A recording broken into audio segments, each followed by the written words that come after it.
The Aston Villa game, when Gundogan came off the bench, they've been here before. They know how difficult it is. Everyone expects them to beat West Ham. It's no given. I'm thinking football, or in the Premier League for that matter, is ever given. Wherever you are, whether it's top versus bottom, we've seen it happen over the years, whether it's something big on the table or not, that they're going to go there and try and win a game. They don't want to lose it either. So unless City come with the same mentality they had in the Spurs game and probably play to the way we know they can, then they should win the game. But they have to be at it. They can't come thinking they're gonna win the game. And I think that's kind of the point Roger was making. They all have been there before. They had the Villa game. They were 2-0 down before they knew it, and they had to claw it back in the last 15 minutes. So they won't want that to happen again. No. If there was ever a group of players you'd be confident about not having an off day in that scenario, it would be this bunch, though, wouldn't it? Yeah, I think when you play, let's say, a lesser team, an inferior team to yourselves, then sometimes complacency can kick in. You're astonished. But, you know, as you both touched on, we've seen it before. I mean, they were very close to losing out against QPR when the great Aguero goal rescued them. And that would have been even more of a surprise than West Ham going there. So it's happened before. Things can happen with pressure, but I'd be very surprised now. And you'd have 2 Premier League battles if that happened. Thanks for reminding me. In terms of the adrenaline, you could see that from Rodri there. They knew tonight was the night, didn't they? To keep their destiny in their own hands and in control of the situation. Yeah, I think the telling point was, you see, when Doku got the penalty, his celebration and reaction after that, where he celebrated as if it was already a goal sort of thing, but he knew how much they needed that second goal. And to do it the way they've done it at a place where they've effectively struggled to score, in hindsight, we didn't see them create that many clear-cut chances or have that many shots from outside the box as they normally do.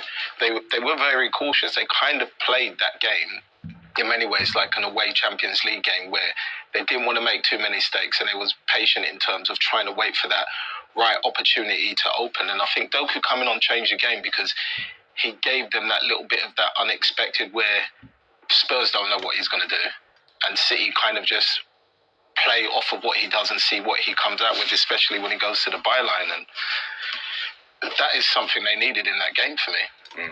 You don't want to remember the Aguero moment. Julian Lescott always does. He's, of course, alongside Manish tonight for us, back at the Tottenham Hotspur Stadium, gents. As soon as you mention Steve, it's not about me, mate. As soon as you mentioned Sergio Aguero moment, you can't help but smile, can you? Of course not. Still chills, and I think it was yesterday, the day of that goal. But yeah, it's not about that era. It's about this team now, and they deserve all the plaudits they get because they're on the verge of making history. So let's talk about tonight, Jolien. I mean, they kind of pretty frustrated bench, actually, with Pep Guardiola at half-time. But this is Manchester City, isn't it? And we shouldn't be surprised by this. If they don't score early and then build on it, they will eventually grind you down. Oh, definitely. And they showed that different factors of their character, like Rodri was saying. Obviously, the first half was probably an even keel, slightly frustrated from City's point of view, but second half, it was domination. Again, that Spurs had some chances, but the tempo, Bernardo Silva, Guardiola, they all played their part. And as I said, when you've got someone like Haaland and Kevin De Bruyne who have a telepathic understanding, there's always opportunities there. The role of the substitutes. Stefan Ortega, can you talk to me about massive that? Contribution, arguably one of the most impactful contributions any subs had this season. Doku as well, obviously got the pen, but Ortega, that save from Son when the game was at 1-0 will go down as one of the pivotal moments of the season. Well, we must forget the one on Kulusevski was pretty decent as well. Yeah, again, I think he just come on, but again, here's the man. Here he is, 2-goal hero Erling Haaland. Erling, very many congratulations. Thank you. How did you look back at that performance tonight? Difficult, a lot of emotions, and there's nothing much to say. There's one more game, and relax, focus, and believe in ourselves. Do you feel like you've got one hand on the trophy? No, one more game. As I said, focus. Now go home, relax, enjoy. Nothing more. What was the message focus in the dressing room from the manager? One more. Yeah. Don't think. Now relax, and then we go again Sunday. So no wild celebrations in the dressing room right now? Don't celebrate yet. Yeah. Talk us through Stefan Ortega's performance and contribution. It's incredible. He's so good, and he's such a good guy as well. Proper German, so no, he's a great guy. And look at this. I think you have to go. Euros now as well, because he's so good and so important. How big was that save against It's Son? incredible. It's incredible. And not only him, Ederson as well had some good ones. Don't forget that. But Ortega won in the moment and in everything. Almost got a heart attack, to be honest. So talk us through your mindset in the penalty. How calm was you? How nervous? Or I thought, yeah. At the moment my heart was beating so quick. But I told Ruben when we're standing there, so tired, and I think also that's why I didn't think. It's the first time I didn't think, and just about getting the ball in the back of the net, and that's what I did. And I did the job, and now it's one more game, so focus. You said your heart was beating. Nerves? Yeah, people talk about that they don't feel on any nerves and they want to be calm and all of this in the interview, but it's not true. Don't worry. Everyone feels on it. You played football yourself, so you know exactly what I'm talking about. Everyone felt it today in the game. Everybody was so nervous, but we did the job. And look forward now. Don't think more about the game. Yeah, your reaction at the full-time whistle was quite telling earlier, actually. You were just saying one more to go. Let's not get too carried away. And just exactly what Pep said to you in the dressing room just now. Yeah, as I said now many times, don't think, don't celebrate or anything. We played 37 games now, so it's a marathon. So focus on the next one. Yeah, and also your goal return in your 2 seasons in the Premier League, 63. It's the most of anybody in the Premier League era in their first 2 campaigns. Still one more to go as well. Maybe a hat-trick again. It can get higher. I mean, Erling, could you have ever imagined it would turn out this way for you? I knew that a striker for City should score a lot of goals. But again, honestly, I don't care anything about this. I don't care how we win, just win. As I said, it's stats, okay. But again, I don't care. Yeah. Win the next game. Yeah. Look, listen, well done tonight. Thanks for joining us. Thank you. Good luck. See you. Erling Haaland for you, Steve. Brilliant. And he's a team man, even though he's after those individual records, isn't he? He's very much one more win, and we've done it. Yeah, absolutely. That's the first priority, isn't it? I mean, he does care about the numbers as well, let me assure you. But he absolutely cares mostly about the team and trying to win the trophy, and his goals are obviously going to be a huge contribution to that. So you've got to do your individual performance before you can contribute to the team, of course. And that's what he's certainly been doing. I mean, was it 63 or something goals in his 2 seasons so far with another 63 game? and 65 Premier League games. Yeah, and as he says, I mean, you are expected to in that Manchester City team. You are getting more chances than virtually anyone else in the league. However, the way he's finished them, the way he stayed fit for the majority of those 2 years, under pressure.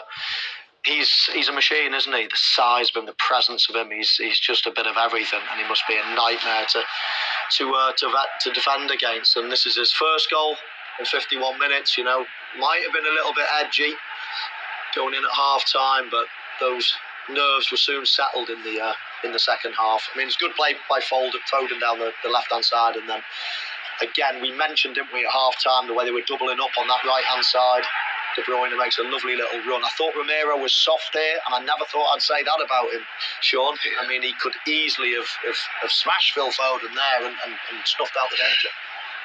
Yeah, and also there, Bentancur should have put tackling, but he's on a yellow, so he can't. And Kevin makes his trademark running behind, and the ball's just in between the goalkeeper and the defence, where you always want the ball put from a winger's perspective for a striker, and like he does. And you always want your striker there, don't you, Sean? I mean, I get a bit fed up when centre forwards come and pull out and wait for the cut back. That's for the on-running midfielders. You get yourself in that position. How many times have we seen Manchester City players tapping the ball in from 2 yards away? And that's what he does. You can talk about, he doesn't have many touches outside the box, all you like, but the most important thing is when the ball is coming in, right place, right time, finish it off. And he does it more than anyone. Yeah, and that was his first touch in the penalty area all evening. Now, you felt, obviously, Bentancur right at the end of that run could have done more. He was on a yellow card. He pulled himself out, and then we saw what happened. after that. Yeah, exactly. It was. This is his yellow card early on in the game, and it was a bad one. I mean, bad tackle, definitely deserved a yellow card, so he can have no complaints there. You see, he's late, he's high on Phil Foden, and it's a bad tackle. This is the goal. I mean, Romero is at fault to start with, but look at this. It's a challenge of a man that's on a yellow card, that can't do anything. He lets him go. And when you're a manager sat there thinking, oh, if my players are on the pitch and they can't make a challenge, then you probably have to make the change. You have to think, I've got to bring him off. And I can understand that. I can't understand, though, his reaction. Well, I can understand frustration, don't get me wrong, but that's over the top. So a tricky one for Postecoglou, the manager, seeing that happening, conceding the first goal because your man's already on a yellow card. And it just shows you the importance of discipline. Right at the early part of the game, he didn't need to tackle Foden like that. And if he hadn't, then they wouldn't have gone 1-0 down, and he wouldn't have got brought off. So maybe he needs to learn a lesson as well. Interesting. Ederson, fourth time he had to go off. I mean, is there a braver keeper around in this situation, sure? No, he always seems to put his body in harm's way to stop, but this is, he doesn't even look at Romero. His eyes are solely on the ball. I can imagine he knows the hit coming, but he can't do much about it. And that is a painful one. I feel like Romero has to go for it. I don't think he's meant to hit him, but that hit has literally took him out of the game. And then you get this frustration from a man that's just emotional. I feel like he wanted to stay on the pitch. He didn't want to come off the game of that magnitude. He wanted to play more of it, but I think they took him off personally for precaution. They got another big game on the weekend coming up. They got an FA Cup final to prepare for.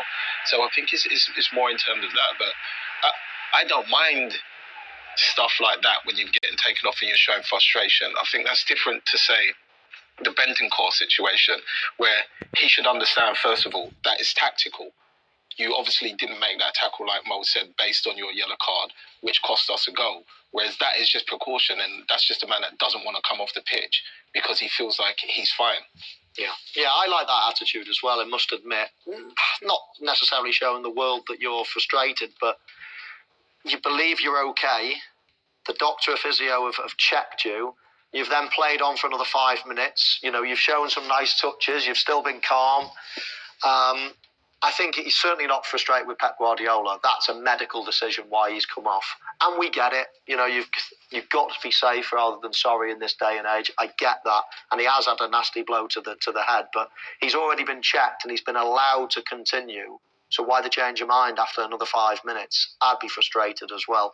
And he was frustrated, but I'm sure he'll get his place back. The other frustration is obviously the goalkeeper had a massive part to play. And of course, he'll be sitting there thinking, I should have been making that save. I would have made that save. I'd be the hero.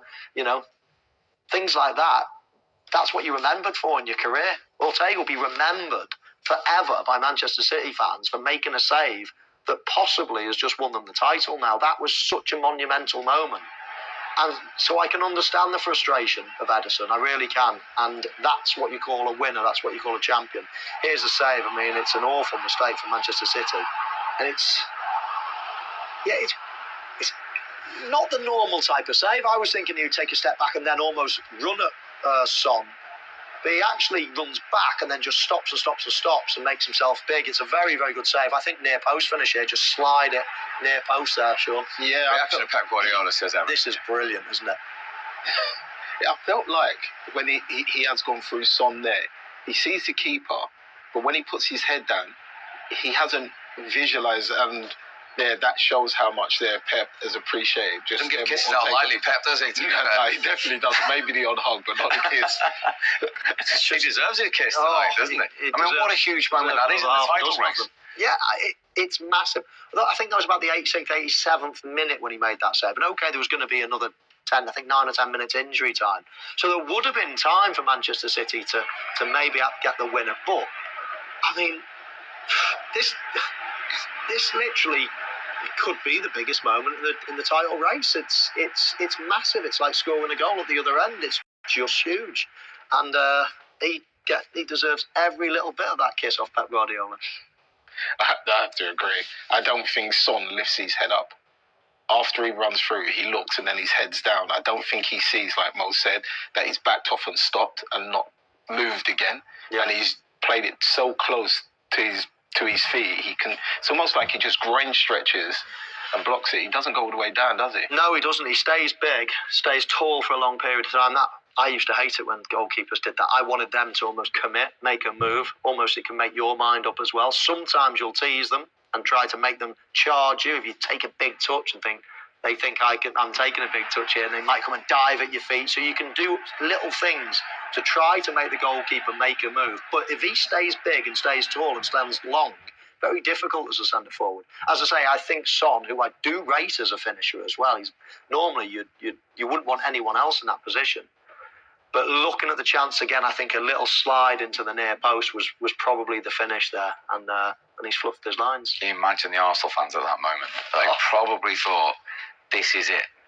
Yeah. How many times have they seen Son score in those situations in other games? Exactly. And if you'd asked all of those Arsenal fans, as I say, I'm sure, do a poll on who they want running through one-on-one in that team, you'd probably want Son. So it was a big moment, massive moment in the title race, huge repercussions everywhere you look.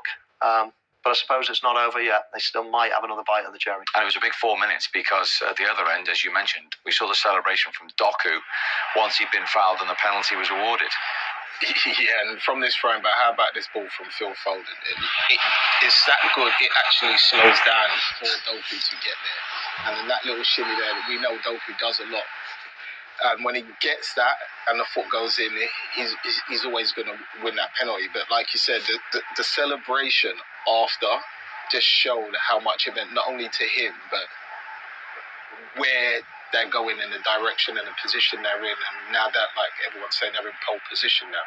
So that penalty, but the cool and calmness, one step, and the fact that Haaland said for the first time, he didn't think about it.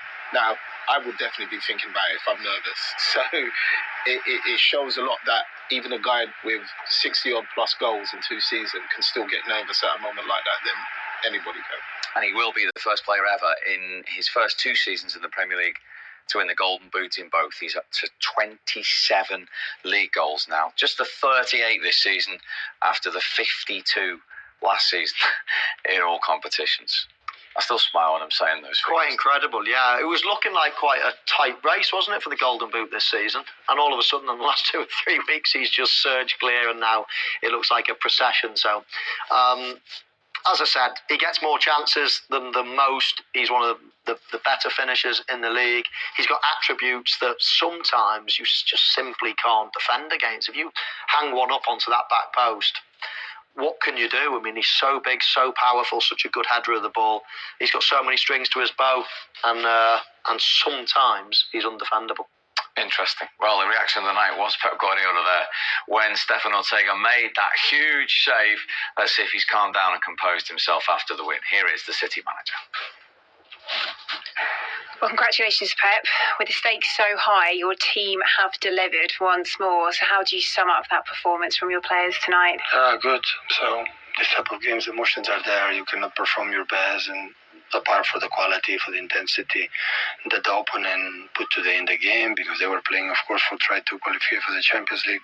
It's an exceptional team, physicality, well managed, with the ball, without the ball. So we knew it was difficult, but in the bad moments we were there, our keepers did the job, and at the end, in the right moment, we punished them. You say your keeper doing the job. I mean, just how season-defining could that Stefan Ortega save have been? I've done since I arrived. When just arrived, we saw how standard level of the keeper is, so we know that he making incredible saves, but many times. So, and in that moment we were 1 or 2 actions, because they are so fast with Kulusevski, with Madison, with Jensen, with Son. So they're a top fantastic player. The runners with Porro, with Sar, and have a lot of weapons, speed behind for the defenders. So it's an exceptional team, exceptional. So, and we knew we had to suffer, and we give us a life, few more days for the last game of the season at home. all four members of your attacking unit combined to find that breakthrough goal just after the break. So what were the instructions to the players at half-time to find that? What did you need them to do slightly different? They were playing for the consequences of the result. When you play football thinking about the consequences, you're going to lose the Premier League, you cannot perform at this level. But he's a human being, so I can understand the pressure is there. No? Not even Arsenal play exceptional against United, so they know that they don't win that, they are not going to win the Premier League and play with that pressure. It will be the same against West Ham. It will be the same. So we'll feel the pressure. We look at Aston Villa a few years ago, 0-2, 50 minutes left.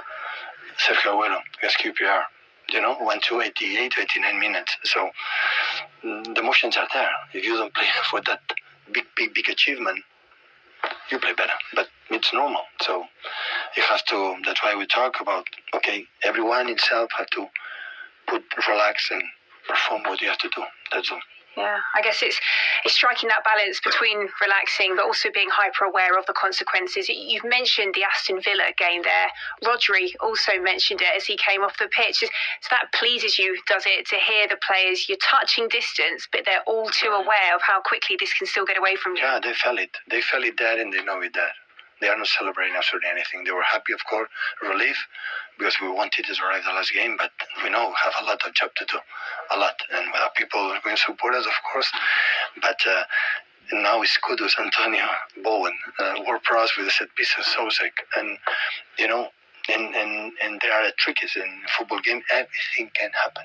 Everything can happen. It's nothing for granted. And what I said before, to win Wimbledon, the tennis player said the serve to win Wimbledon is the most difficult one. The most difficult one. And this is what you have to, you know it, you live it, and that's why prepare well, completely focus, and try it again. Thanks, Phil. We look forward to seeing you Sunday. Yeah, definitely. Thank you. Ciao. Well, he'll try and make history. He won 4 consecutive titles at Barcelona as a player. He's now going to try and do it with Manchester City as a manager. Talking of history, just want to clear something up for Michael, because when we were talking about Erling Haaland's Don't tell everyone. No. He will be the first player to score, to get the Golden Boot in his first 2 seasons in the Premier League. And you said, didn't I do that, Steve? Yeah, I did. And then our statsman said, no, you'd already played 2 games the previous season, so it doesn't count. Okay. That's panicky. It's harsh. That's panicky. But I'm only relaying the information. 2 first seasons. That's a scandal. But it was your third. I'd already played 110 minutes to get this. Which was your first season, technically. Okay. Oh, right. It's a bit like assists, but okay. Yeah. What was interesting there was in the first half, he said that his players were playing for the consequences of the results. It's good to know after all these titles, they're still human, these City players, anyway. Yeah, well, I think to play the way they do and go through what they kind of have to be. I think they have to be level-headed. They can't get away with themselves and, like Roger said, think the title's already theirs. They have. Like you said at half-time, they looked unusually nervous tonight. They even got to them, didn't they? Well, you're going to. I think when you see Arsenal doing what Arsenal are doing, I don't think Arsenal played that great at Old Trafford, but they still won the game. And when you see teams that you're challenging doing things like that, you kind of got to feel that it's going to go till that last point, and if you mess up, the chances are you will lose the title. So in many respects and ways, I totally understand it. I am a little bit surprised by it because of what they've come through and what they've already achieved, and I think we all went on and highlight the fact that they're used to these big moments. They should be able to handle the pressure, but I still think it can get to you. It has to. You're human. Like you can't. I don't feel like you can escape it. Yeah, I totally agree. I like that line from Pep Guardiola. We were playing the consequences. It made me think, and that's exactly how Arsenal played. That's exactly how City played today. It's almost one of those don't want to make a mistake type of attitudes instead of free flowing. Just play the way you normally do. The bigger the prize, the more you maybe think about it a little bit. So yeah, I get that, and maybe. We're all looking at the West Ham game thinking West Ham have got nothing to play for, everything to play for City. Of course, it's going to be one way. But with all the examples that we've just reeled off, maybe it's not over just yet. Who knows? One worry tonight was Kevin De Bruyne going off. Really sore one. from Pape Sarr and his Achilles. Yeah, I don't think Pape Sarr meant it, to be honest with you, but the way Kevin takes the ball and kind of cuts across him sort of thing and runs in his path kind of kills him, but he does get him nasty down the back of the Achilles. I actually thought he would have got taken off. You very rarely see Kevin go down and stay down and scream the way he was in that situation. So happily and luckily he managed to play a few minutes, but he got subbed off, I think, in many ways, hopefully, fingers crossed, more for precaution. Yeah, obviously it was a blow as opposed to anything else, which is normally painful but not too bad. You saw the stamp on the back of the Achilles there. I thought the yellow card was the right decision. I agree. I didn't think it was intentional, but it did stop an attack. And of course, he did foul him. So, but it was quite nice to see Kevin De Bruyne get up, continue to play for a little while before he came off. So, I'd be surprised seeing all that if he wasn't fit to play at the weekend. Well, City will certainly hope so. Aside from the title story tonight, there's a brilliant one, of course, for Aston Villa. Spurs had to win, they haven't, and at their Player of the Season awards, that is on social media. Unai Emery on hearing the full-time whistle at the Tottenham Hotspur Stadium. What a brilliant achievement.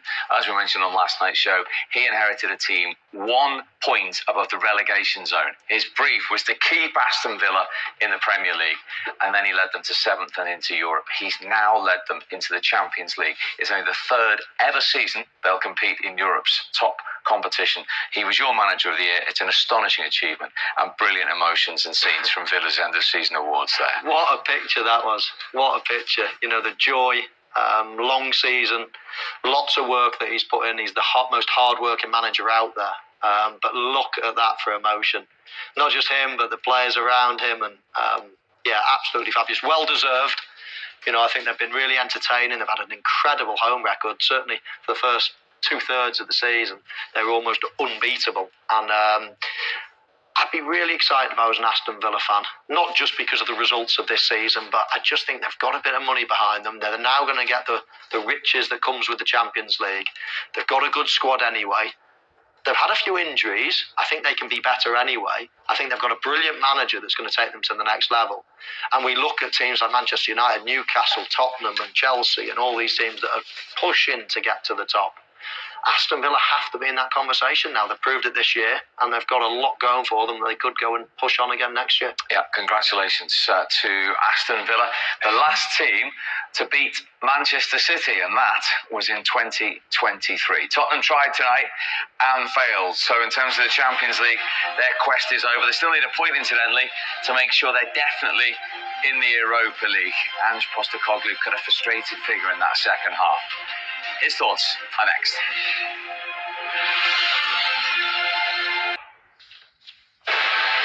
Manchester City called it a cup final tonight. They've won it. It is in their hands going to the final day of the season. If they beat West Ham, they will be champions for a record 4th time in a row when they can pop the champagne corks, but not until the job is done on Saturday. But Tottenham have done Aston Villa's job at the end of season Player of the Year awards. Emi Martinez leading the celebrations for just the 3rd time in their history. They're in Europe's top competition. It's their first top 4 finish since 1995.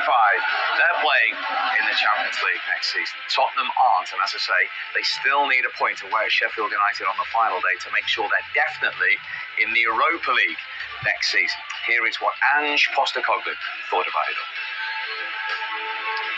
Well, Ange, on the whole, a pretty tightly fought game, but ultimately, where do you think you've come short there in the end? It was a tight game, I guess, in the big moments. We weren't able to capitalise, and they were. Beyond that, I suppose in the first half, particularly tight, that extra man in midfield looked to be making all the difference. Yeah, I thought we were well in the game the whole time. I mean, if it had 1-0, we had a great chance to go 1-1. So, I thought it was a tight game all along, obviously. At the end there, we're chasing the game, so they got a bit more space. But up until that point, I thought we were well in it. Do you think with the opportunities you had, particularly when it was just 1-0, there is an element of feeling with coming away with a bit of a missed opportunity tonight with those opportunities that you had in front of goal? Yeah, absolutely. We lost the game. So, we had opportunities within the game to punish them. Ahead of tonight, we talked about ultimately the ambition of this football club wanting to go on and emulate the kind of success that Manchester City has had. Tonight you had a chance to really measure yourselves against them. What conclusions have you drawn with that? Nothing earth-shattering that I didn't know before the game. We still have some work to do. Some work? I mean, how close are you when you're looking ahead to next season, the work that needs to be done? We need to do some work to catch up. It does mean that you are now officially out of that race for the Champions League places. What's your immediate reaction to that? Well, we lost the game, so I'm disappointed. But to have been in the race for Champions League football for such a long portion of this season, is that something that you can take pride of at this stage? No, not right now, because we've lost. We'll assess the season. Still got one more game to go. Still go to Sheffield United, and we're going to make sure we finish with a strong performance there, and then we'll assess the season there. And would you feel fifth is a fair reflection of where you're at?